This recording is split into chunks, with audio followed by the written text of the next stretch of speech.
Welcome back to Forgotten Working Class. Today we have Elijah with us. How are you doing today, Elijah? Doing great. How are you, man? Not bad. Where are you calling from? I'm from Pueblo, Colorado. Oh, Colorado. Yep. How's the weather right now? Dude, it's getting cold right now. It's about to start snowing. Oh, Luckily damn. I got the day off today. Nice. Colorado, I heard is beautiful. I haven't got a chance to go out there yet, but we really want to. So it's definitely worth the trip, but you just got to go to the right places. I don't know how you are with big cities, but Eh. I like to stay in the mountains. Yeah, I want to see like the countryside and everything. I want to see the views. Not Montana, but man, it's perfect. I don't think I'd ever want to leave. Yeah. So, Elijah, you married? I am. I Yeah. am Okay. actually just. I've been married since September. Well, congratulations. That's awesome. Thank you. Do you have any kids? I do. Actually, my kid is just turning 1 today. So we Well, had her birthday party this birthday. last Saturday and took the day off to hang out with them after a little while. So That's exciting. That's awesome. So yeah, it's a little boy? that's a girl. Oh, girl. Yeah, Oh, boy, you gotta have your hands full. I know. I got Honestly, one of them. I was super nervous about having a girl, Ben, but I mean, it's been awesome. I wouldn't trade it for the world. No, yeah, it's I have a girl and a boy. My girl, she's 14, so now I have the teenage years, and it is rough. It's awesome, but it's rough. Right? And, my boy, he's 6, and he's a lot of fun. He's all man. He I bet loves you he's all a the beach mommy's boy baller. too. Huh? Huh? I bet he's a mommy's boy too. Oh, yeah, he loves his mom. It seems like it's like the opposites. The Yeah. girls are daddy's girls, and the boys are mommy's boys. Yeah. Alright, man, so what do you do for work? So I am a field service diesel tech for Cat, I should say a Cat dealer in my area. So Okay. So, what kind of equipment do you work on? I go from anything from a farmer's little backhoe all the way up to mining equipment. So I mean I'm not always at the mine. So when I'm not on shift at the mine, I go around in our area down in New Mexico, southern Colorado, and just service any service calls that we get, That's cat awesome. related. I've been down to New Mexico for the oil rigs, because not working on the oil rigs, but we work on the generator sets. Yeah, because 'cause So, they're all Caterpillar. yep. So I go That's down to, awesome. I've been down So you to Texas and New Mexico and doing all that stuff with some of our power gen set guys. so you get to see a lot. I mean, you get to do a lot of travel and see all kinds of different sites. For as long as I've been there, I've been to quite a few places, man, and it's been awesome. Yeah, that's super cool because you get to experience different trades, Yep. going from mining to the oil fields to the farms. You meet a That's lot of pretty awesome. you meet a lot of characters, that's for Yeah, sure. I bet. I bet you do. But that's cool because, I mean, it just gives you the experience to see other stuff, but also, like, you're not seeing the same job site over and over and over. And I think that's what moved me to become a field service tech is I don't Yeah, like being in the same place every day. I need to go see a different view. I need to be in a different place, and it's just it helps me not be so getting in that 9 to 5. Oh, I gotta be absolutely. again. Yeah, no, it gives you different scenery. I mean, it makes your job like you wake up and you're like, "Oh, what am I gonna do today? This is Right. awesome." Yeah, You're I not get going to the excited for same the next site. day. Yeah, that's So, awesome. So what's the biggest piece of machine that you've worked on? um, I'd say that it'd be this our 6060 shovel. That's really the biggest piece of equipment that we have in our territory. Um, me and a crew of guys, we built that. Oh crap, what was it back in 2020, I believe? So Caterpillar had a prototype. It wasn't a prototype, but it was like a test machine down in Arizona at the proving grounds. And the mine that we worked for bought that machine. So a crew of guys went down there, took it apart, put it on trucks and sent it up here into the mountains of Colorado where this mine is. And I think we had a crew of 9 guys, if I'm not mistaken, and we had that thing together in about 5 weeks. So, That's impressive. I It's mean, pretty quick. it's probably the biggest machine that we have in our territory, but I love that machine, man. It's a damn good machine. Yeah. Yeah, I saw the inside of it on one of your videos and, like, the amount of cameras that he had inside is pretty impressive. Right. I've Yeah. been in some of those big machines that didn't have any cameras. You had a mirror. I know you were working on electric drag lines and stuff like that, but this Yeah. has a dual V12 diesel engine, so capable of about like 3,000 horsepower, I believe. Damn. So I That's mean, some power. it's they're not huge, but I mean, if you've never seen one before, they're pretty freaking big. Yeah, it's huge. Yeah. Yeah.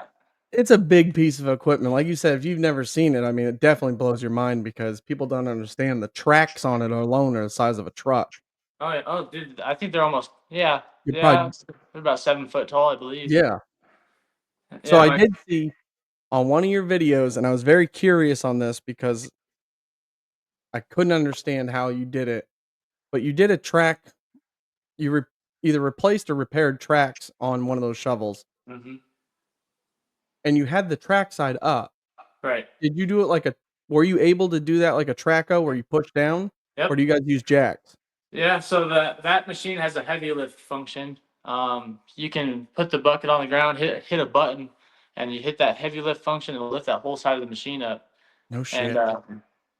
there's some valves. I don't know how familiar you are with like track hose and stuff, but you have to manually release the track pressure or the recoil spring.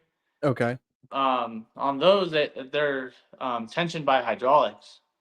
So you just turn a couple valves, the recoil comes back in, and then you can do whatever you need to do to the track. So, I mean, we always have one guy up in the operator cab with a radio, and we just tell him, hey, we need to go up a little bit more, or hey, track forward, and he. I mean, we have really good communication when it comes to that stuff. So, oh That's awesome. Definitely cool. yeah, I mean, everyone asks me, "What's your favorite piece of machine?" That's hands down one of my best. I Yeah. have a great group of guys. It's some of my best friends that we put that thing together, and I mean, not even just the work that was good. It was just great. It was a great experience. We on lunch we'd either make some food or just hang out. Or if the weather gets bad, we're just sitting there looking at the machine Yeah. when it's raining. It's awesome. So, I also seen on your thing on your TikTok, what was it?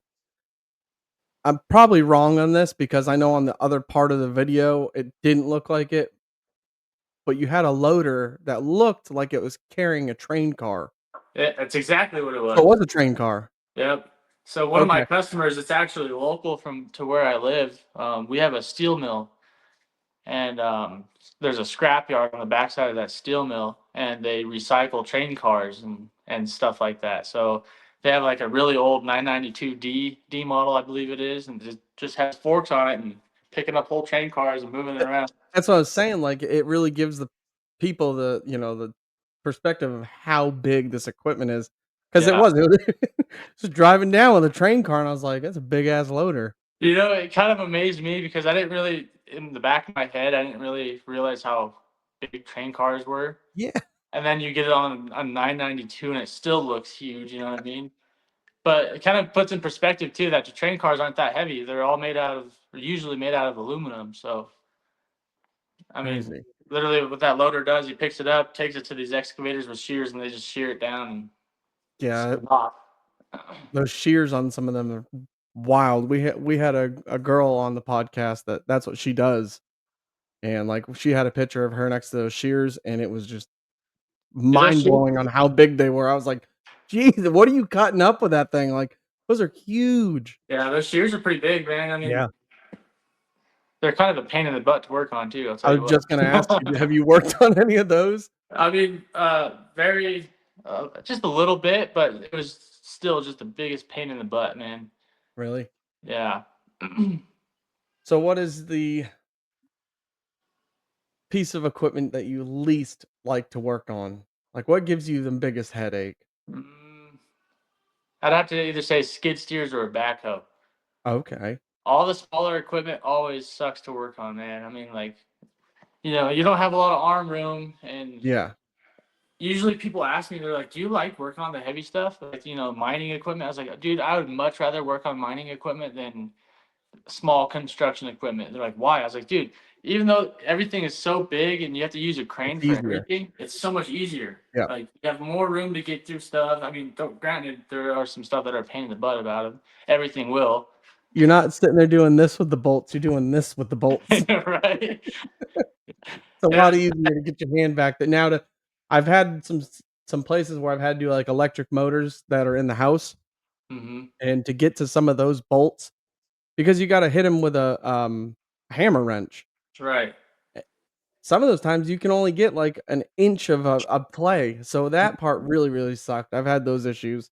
You end up having to cut out a spot and then re-weld all back in so you can get your hammer wrench in there. So, what state were you in when you were working at the mine? I'm in Florida. So, oh, okay. So they have drag lines down in Florida, huh? So they see, when I say Florida, everyone was always like, "There's a mine in Florida?" Right. There's, like, over 100 different mines in Florida. There's a bunch of drag lines down here. What do they mine? A lot of limestone. Okay. Yeah, it's a strip mining. We're Right. not doing any underground because once you pass 6 feet, you hit water, so Mhm. not very Yeah, you're not right very down good the to go street. underground unless you're gonna scuba dive. Right. But Yeah, yeah, most there's a lot of most of our limestone. mines up here are open pit mines too. I Yeah. think we have one underground mine, but our territory doesn't mess with that mine. So No. I've taken a tour of it. I mean, it was freaking badass, man. Like it's 65 degrees year round underground. You don't have any temperature change really, and it's just I don't know. I don't know if I'd like that too much though. So, I've never been in an underground mine. I've always wanted to, I just never got the chance to. Maybe one day I'll get to, Hmm. take a tour. But, I had an underground miner on here, and he explained, like, so much about the underground, and it was wild. So, he was saying, like, how it does stay the same temp Hmm. majority. He said, "But there's places in the underground mine that you could go, and it would go from, like, 70 degrees to, like, 110." Really? He said, "And it's so hot that there's no airflow coming through to, like, cool you down, that you can only get out and work, like, 10 to 15 minutes at a time, and then you have to get back in the truck or in the AC somewhere to cool down and then go do it again."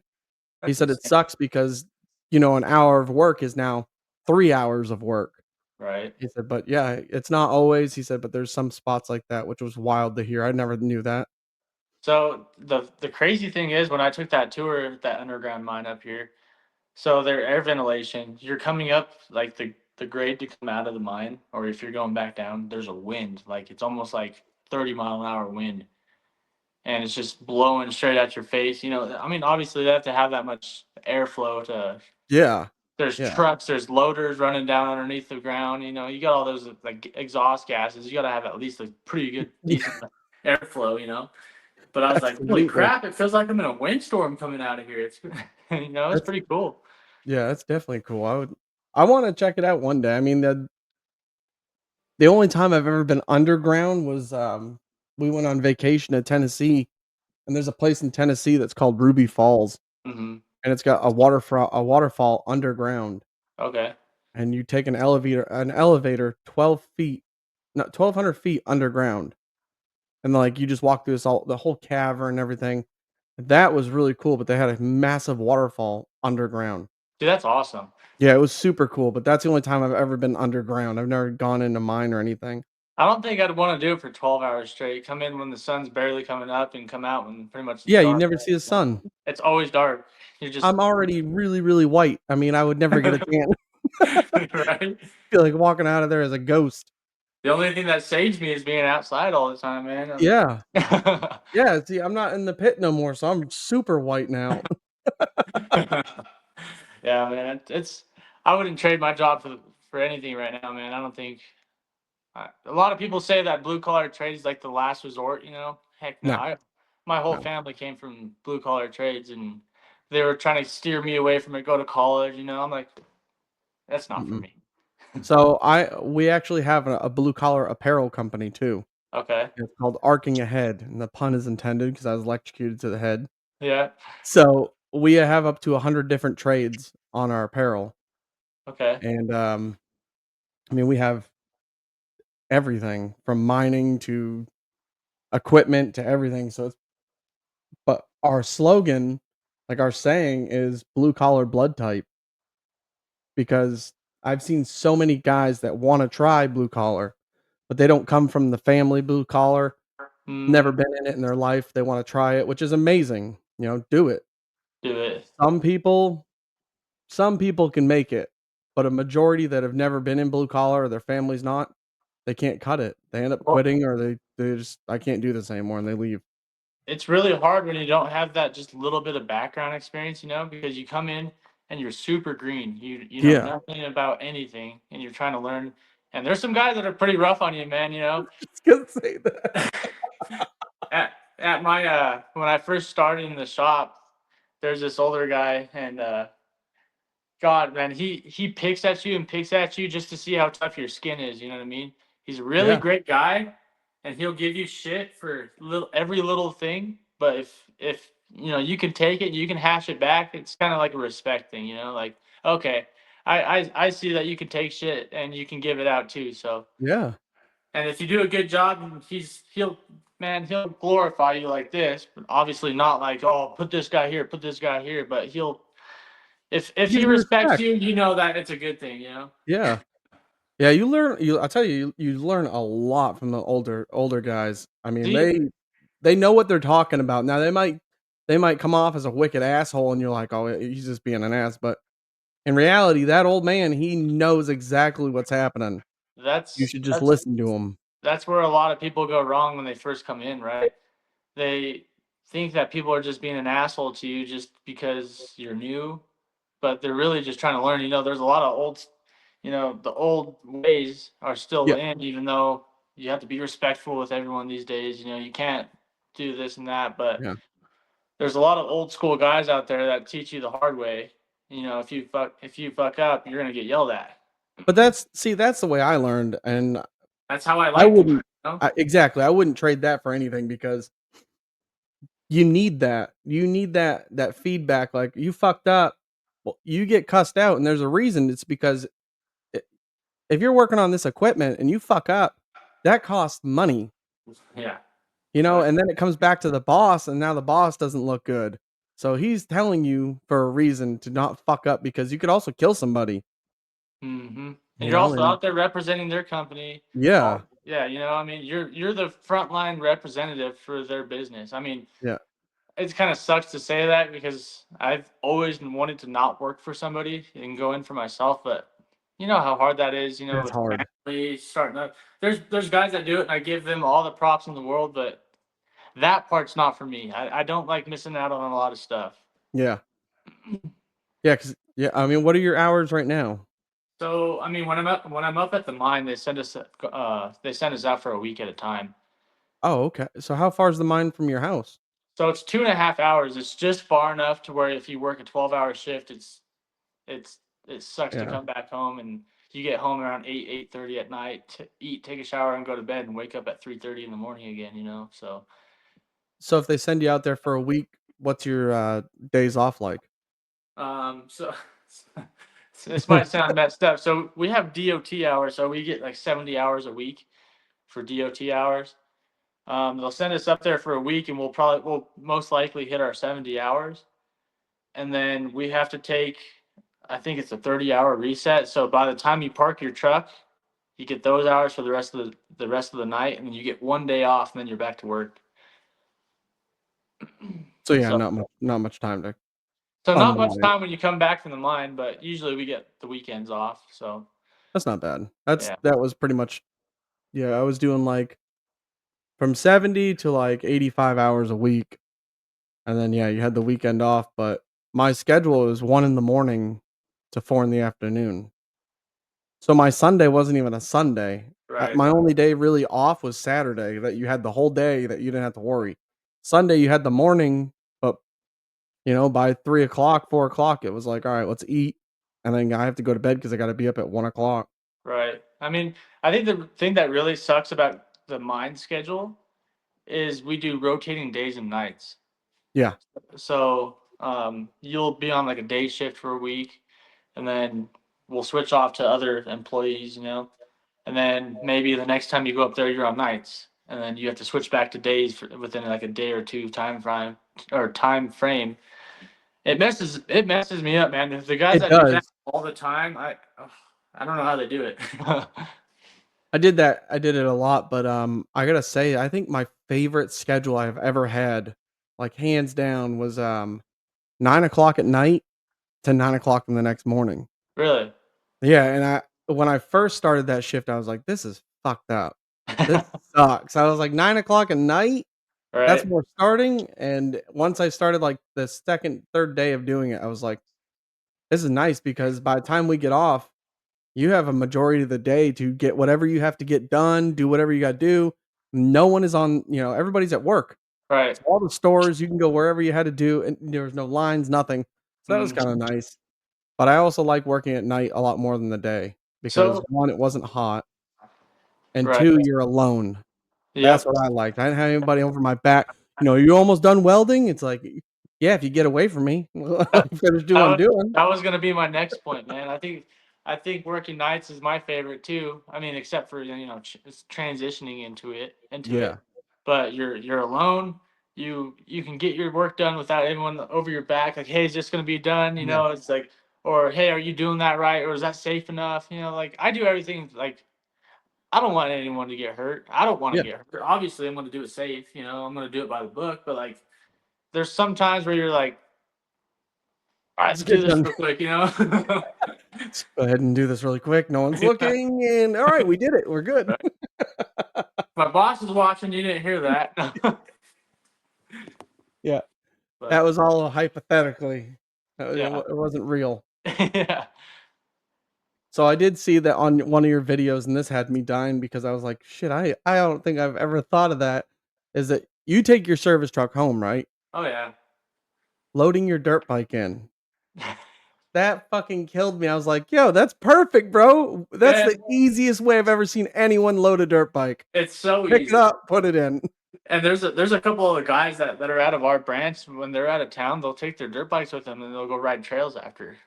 That's awesome.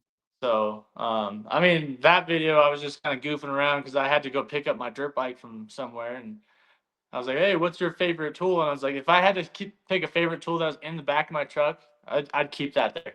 Yeah. The crane all day, man. I I've loved heard of using the crane. Yeah, I've heard of guys that keep like four wheelers in the back of their trucks in case they go to their service call to where they can't get their truck in there. And That's instead of pretty just cool. hauling tools out, they'll take a four wheeler or something up there, and How it's big's your crane on your rig? a 12,000 pound crane. That's what I had. I had 12,000 pound crane. It was awesome. I because before, so I ended up working for 2 different companies on the same mine. Hmm. Before, we didn't have a service truck with a crane. Right. We had the welder and, air pack and all that. Well, then when the newer company came in, they gave me a big service truck. It was a Freightliner, like a 20-foot, 30-foot bed on it, Hmm. full work bed, full air pack, big Miller welder. I mean, it was set up, like, perfect. Then Right. it had the crane, and I was like, "This thing has a crane?" And they were like, "Yeah." And I was like, "No way." They're like, "Do you know how to use it?" And I was like, "No, not at all. I've never used one. We haven't had one." So they were like, "Here's the remote." And I was like, "It's got a wireless remote. This is Dude, dope." that's like the most handy thing It ever. absolutely, because if you're down on the ground and you're like, you don't have to you can be up on the machine and fly it in all right there and do it all Yep. yourself. I don't Yeah. know how even just welders. I don't know how they do all their work without a crane, man. Because they make attachments for magnets. Yeah. You can attach it to a piece of steel, hang it up there with the crane, and away you go. Yeah, or you just weld an eye on it, cut it off after you're done. I've done that 1,000 times. Right. But yeah, not to have a crane is it's such a pain in the ass, So especially when you're doing the, like, big parts or you're trying to fly up metal to weld. Yeah. so did your family? What did your family do So before you? my dad was a welder when I was a kid. I mean, he Okay. still does it. He's been a welder for, like, the last 40, 45 years. He's really, really good at fabricating. Like, I look at the stuff he does and I'm like, "How? So it's How?" actually I went to school for welding when I was still in high school. So our high school around here, I don't know if it's the same down there, but if you have good enough grades, like a GPA, they'll send you to like a community college to do Really? college classes, and you get to pick what you want to take. So I started doing welding, and I'd go to school, get off around 3:30, 4 o'clock, and then go straight to our community college and start going to do welding. That's But pretty awesome. I didn't carry through with I it. don't know if they do that here. Yeah, I didn't carry through with it, and I found an opportunity at our cat dealer. They're putting out apprenticeships. And I was like, yeah, screw it. I'll go try that real quick. I'll apply for it. And I guess I just said all the right stuff to where they're like, all right, we're gonna take you, because they picked like 4 guys, I believe, There you go. and just went from there. Really. So you're certified now? I mean, certified as in like, what do you mean? Welding? No, I'm not. I'm not. No. No. So Just learning? I only took the stick class. I mean, I can make stuff stick together, right? Just like pretty much anyone can.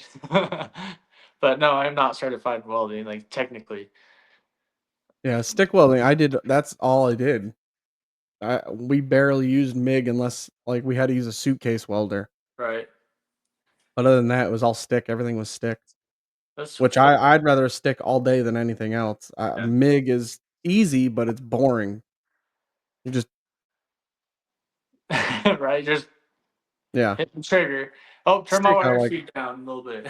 yeah, a stick, I actually liked it a lot more because you have to have a little more technique with it. Yeah. I enjoy welding a lot, but also um wrenching, just I don't know, man. I like it a lot better. You're not just sitting in one spot, you're back and forth. I mean, obviously as a welder you're back and forth too, but um you're always moving around. You don't have to Yeah. have complete focus on something, just Yeah, which so sucks down here, when you're in the heat, the torch and weld, it's God, you're drenched afterwards, you get up, you're soaked. all the humidity too. Yeah, Yeah. the humidity and then sitting there with a torch, you're like, "Jesus, it's hot out." Well, no, Dude, it's hot, but you're sitting in front of a torch, it's definitely hotter. when I was helping some of our power systems techs down in New Mexico and northern Texas, man, I was dying, dude. We're used to like probably 100 degrees max in Colorado. It'll get up to above 100 degrees every now and then, but we were down there working as 115, 120 degrees. I was completely dying, dude. There was one day that we had to go get a 12-foot piece of 2x4, right? And we got some rope, drilled some holes through that 12-foot 2x4, hung it from my crane, and hung big old tarps over it. Yeah, We made a tent over the engines that we were working on down there. I was like, I cannot stand sitting in this I heat don't all day. blame you. I ended up buying and I went through 3 or 4 of them. Was out of the pit, there's no shade, Hmm. there's nothing. So, sitting there welding all day, I'm not doing this anymore. I'm not sitting here baking in the sun while welding or wrenching or anything. I went to Walmart and bought those $50 10 by 10 tent. Yeah, Take that with me, put that in the service truck, good to go. Pop that thing out. I did. I went through like 3 or 4 of them because they only last so long because right. they get Wind, ruined. But all that stuff. Yeah. once I started doing that, I was like, I'll never work without a tent again. I mean, it helps so much when you're out there. I'd rather take the hour to set everything up to save you all day, Yep, absolutely. because it would Yeah, take, I definitely agree we on that made one. that freaking tent, we'd stake it to the ground, we'd tie it down because all the wind and stuff. But lifesaver for the rest of the day, for sure. Especially yeah, and especially when you're working on stuff, the wind blowing dirt, sand, dust, anything like that, you don't want that in what you're working on. Yeah. Especially if you're welding or wrenching, you got bearings open. Hmm. Man, that's funny that you say that. So a couple of years ago, I was helping a couple guys, and you know what? Obviously you probably know what a scraper is, right? A So it's scrape like a like a pan? no. So it's a machine that literally has. All right, so it's a tractor. It Yeah, looks like it has like a gooseneck hitch. It looks like, and then it yeah, just scrapes up dirt. yeah, it's like a pan. It Yeah, yeah. yeah. I know So exactly what you're talking about. We actually don't have those around here. really, Not when I worked around the pit. We never had them in the pit. I've okay. seen them. I've seen a couple at different construction sites, but you don't see them a Mainly, lot around here. mainly what they're used, where they're Yeah, used, just construction sites. Getting grade down and stuff. pretty awesome design. I like them. They're really cool. They suck. Do they? You ever had to touch one? They suck, man. They're horrible. Why But do they suck? they're tight to get into. I mean, it's really hard to explain how they suck. They just suck, man. Like hydraulic lines, anything that you have to do on them, it's really tight. It's just everything on them sucks. That's all I gotta say. Ask any tech that's worked on scrapers; they'll probably say this sucks too. It's just tight little machines, and when you ask me what machine do you hate working on the most, That's the one. That's probably one of them. Do you have to work on those often? Not in our territory, luckily. So Oh, thank Southern God, right? Colorado, they're not expanding as much as Northern Colorado. So they're not, like doing um, home like communities for homes and stuff like that. Usually they'll have a few month project of running scrapers, getting down to grade and stuff like that. Where we live, not a whole lot of that going on. So thankful for that. Another thing, I seen that you were working on huge haul trucks. Yeah, so we have 793s at our mine, which I mean, obviously it's not the biggest haul truck out there, but they're Pretty big. pretty big. Yeah. We didn't have those. We had the Volvos, and those were just terrible. They Oh, seemed yeah, like the they could wiggle never. wagons. Yeah, they could never keep them running. Always an issue with the transmissions. And then you have these drivers that they would hire. Beat the Oh, you know crap how to out of drive something? Sure. Flip it right over every time. Yep. Yep. We've actually had a few instances and a couple of customer sites around here. Operators are hauling ass down the haul road and take a turn or do something, and that whole bed just flips over. Poof. Yeah. Which I Yeah. didn't even know that they could do that until I saw it the first time. I was like, holy shit. If you flip the cab over, then you really fucked up. It's usually the Dude. bed that flips quick. Oh yeah, If for you sure. if you can flip the cab over, you're doing something right. Right? Man, there's stuff that operators do, and not shaming operators, but there's stuff that operators do. I'm like, how the hell did you even do that, man? Like, how? You have to be really fucking up to do that. We had a guy that he was running a D10 Hmm. and didn't realize what the red blinking light meant, no oil, and kept running it and blew the motor in it. Nice. Yep. And then got out and was like, I don't know, it stopped working. Yeah, it just stopped. Well, was it doing anything? Yeah, it kept blinking a red light. Oh, okay. Yeah. So we have instances Broke. like all the time. Not like that to that extreme, but there'll be like an error code or it's telling you to stop running or they're like, it'll be fine. No, it's doing it for a reason. Yeah. Stop. Yeah. You're just gonna fuck up more stuff. That's what hey.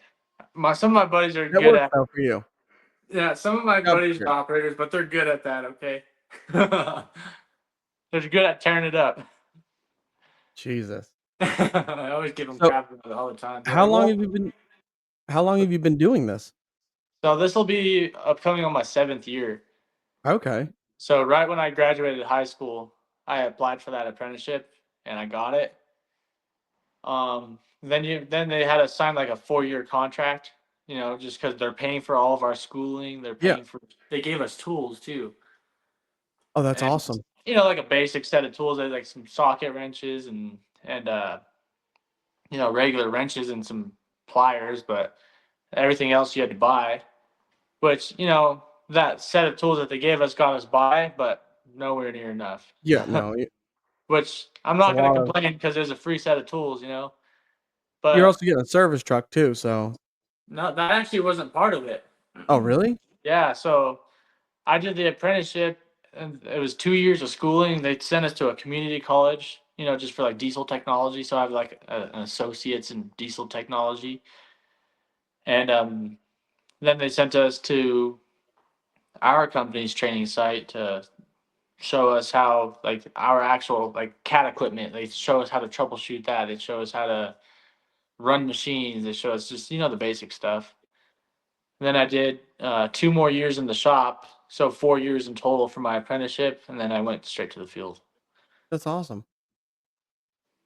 I wanted to Definitely. get that was like my biggest dream was to get out in the field service, and it's not made for everybody.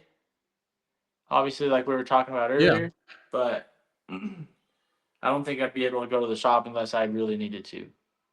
But see, that's different with every blue collar man or woman.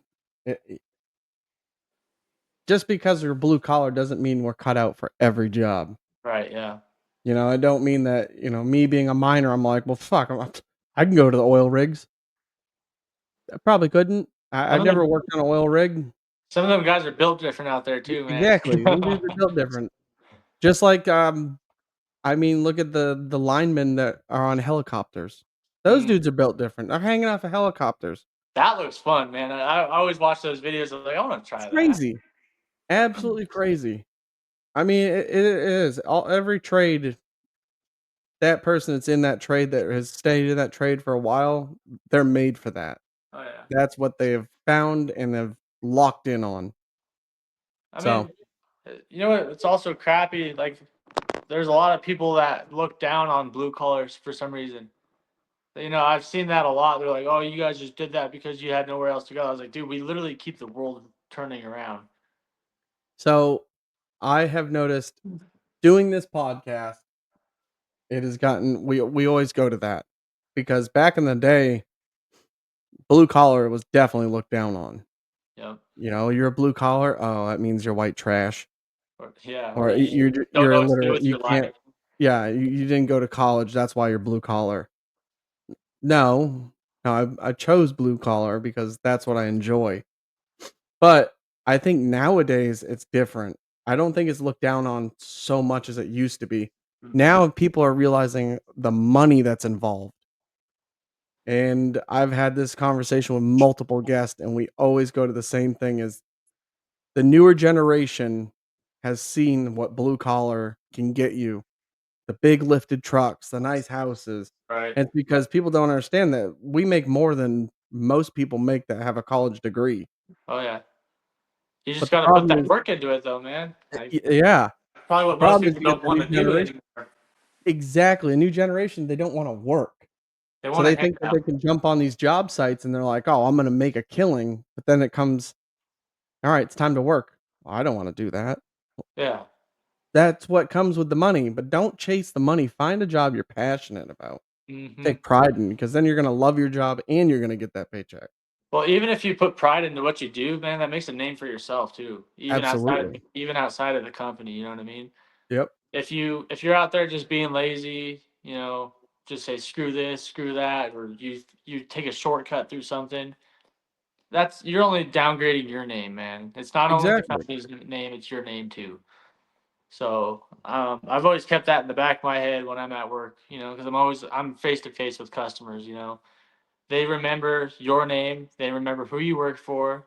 It's you know how easy it is to pick up a phone and call, hey, Elijah messed this up, or Elijah fucked this up, you know, or hey, Elijah did a good job on this, you know. It's so funny you say that. So, you are a Caterpillar technician. So, the mine I worked at, they had one mechanic for the whole pit. Hmm. So this guy and he was good. He was really good at what he did. He was an older guy, and I mean, he crushed it. He really did. But it's just one of him. He can't go from the dozer to the traco, from the traco to the grader. The guy, so they would call in Caterpillar. And I will say that every time Caterpillar came out, the guys that came out were absolutely amazing. Really. They were awesome to talk to. If you were like, "Hey, we're gonna do this, this, that," they'd jump in, they'd help. They were great. And it's funny you say that they remember your name. I remembered one of the guys' names. His name was Andre, and he was awesome. He was a welder, and it was just to go. I worked with him for like 3 weeks because the project we were working on, and every day to go to work, I was like, "This." It was enjoyable because the guys I was working with were amazing. Right. So it is you do remember those people.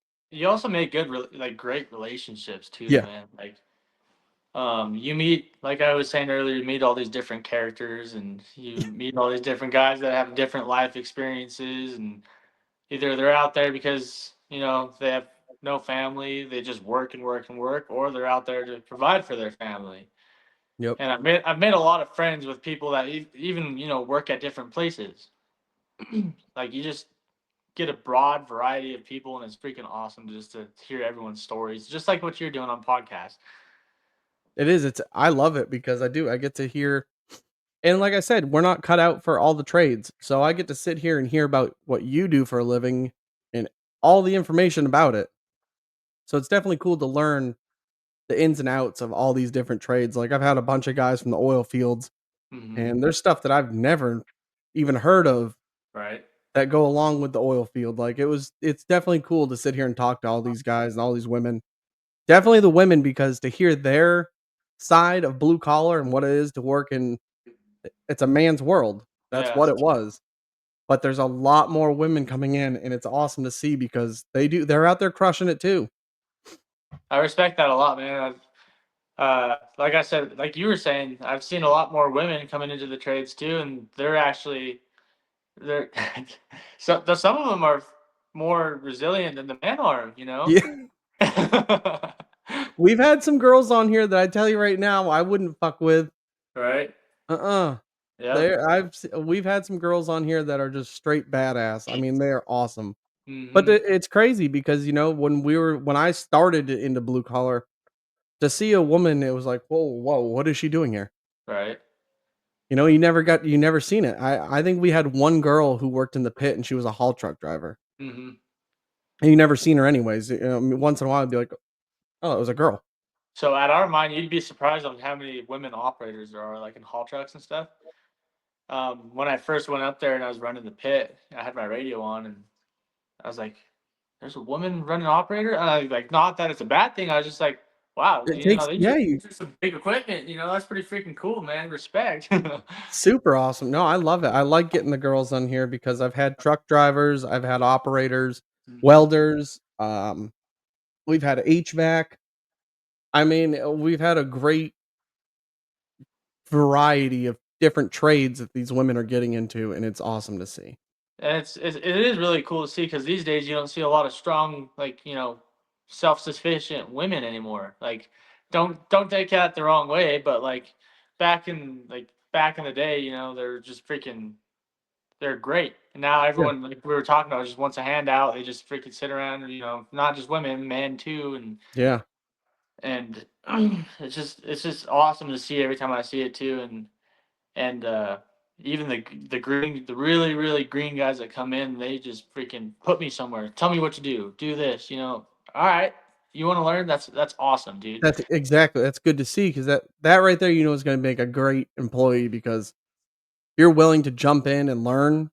That shows that you really wanna be here and you wanna learn and wanna work. Right. And just a lesson for anyone that's like watching this too. Like I'm not talking big on myself, but if you're really trying to like move up, like field service, you got to like show your worth, because you're out there by yourself. You're out there, like I said, face to face with the customer. When I was in the shop, I'd work on an engine, and then the field service guy would come in. I was like, "Hey, can I go with you to put that in?" I want to include myself. I want to show you that I'm interested in this.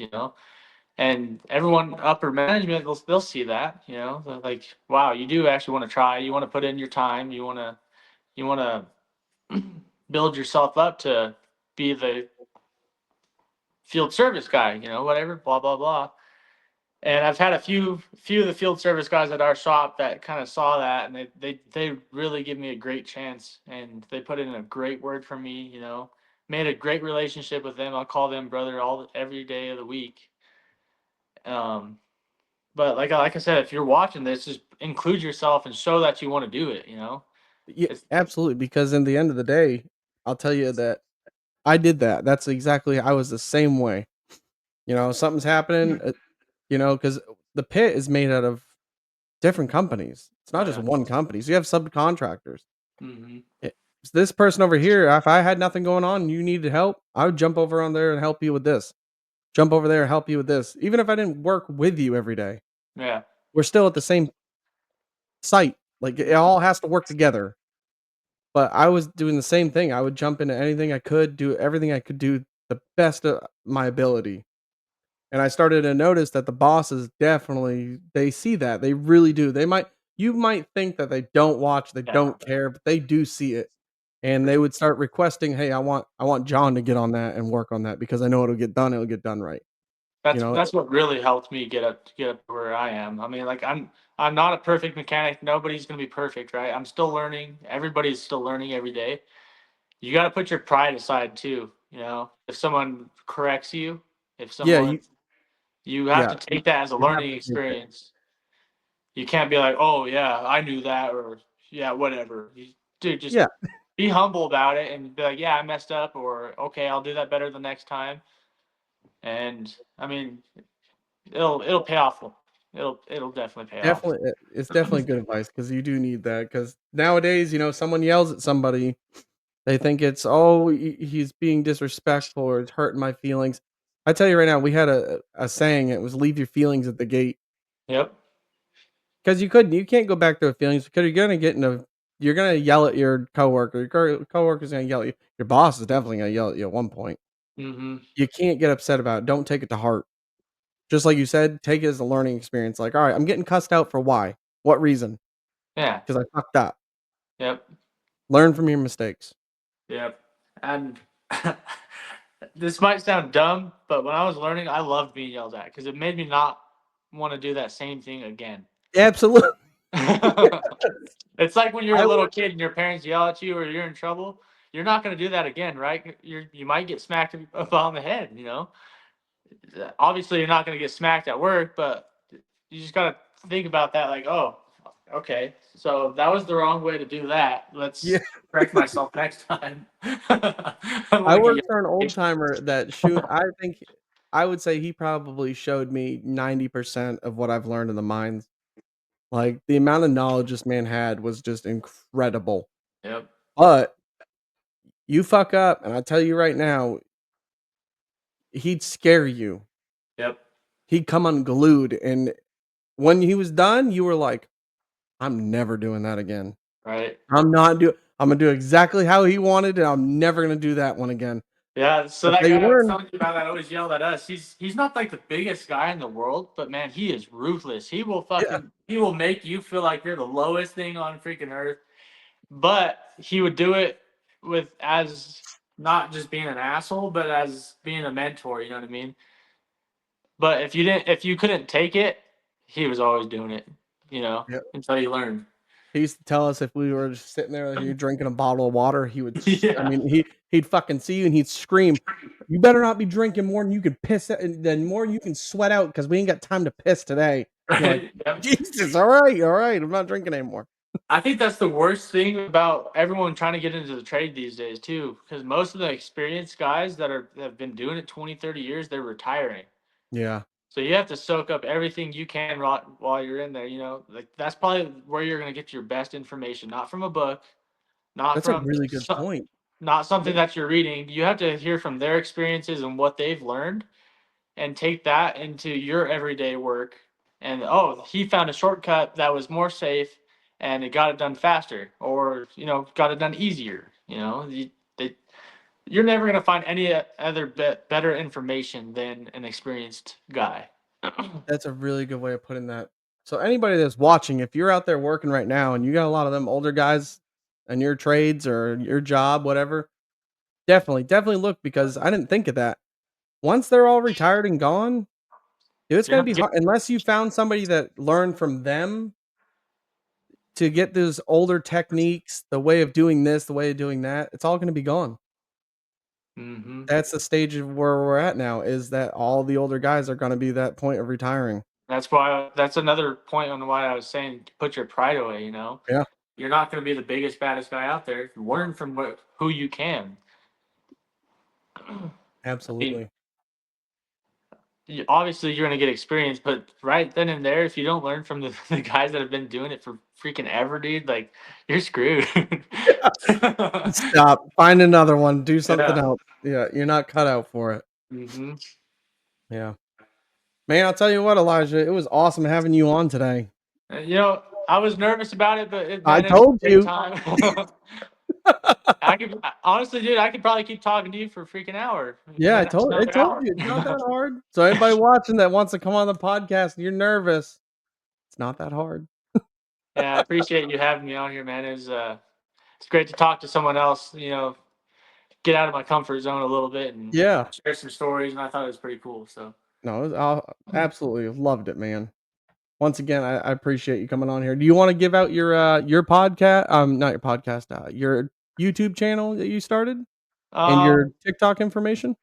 so my TikTok should be Heavy Duty Diesel 6.7. I mean, I post some videos goofing around on there. I'm not like John over here that posts and talks to you and stuff. I'll just show some machines every now and then. And No, but yeah, if you guys wanna see some badass machines, you definitely check out his TikTok. so, He's got some big machines too. yeah, we do a little bit of everything. So, Alright, man. Well, it was great having you on, and, we'll definitely stay in touch. yeah, we'll stay in touch. Maybe we can do it again. Yeah, absolutely. Alright, man. All right, man. Alright, bye. Bye.